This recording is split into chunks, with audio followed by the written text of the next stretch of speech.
Rematou o Chantapas e este mércores farase entrega dos premios tanto os establecementos que gañaron na categoría de voto popular como os que teñen o premio do xurado profesional.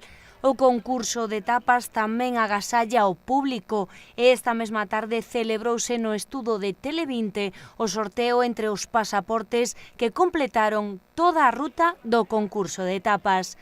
A persoa a quen corresponde o pasaporte extraído pola man inocente percibirá un vale de 100 euros para consumir en establecementos pertencentes á Asociación de Empresarios Ribeira Sacra de Chantada e o Centro Comercial Aberto.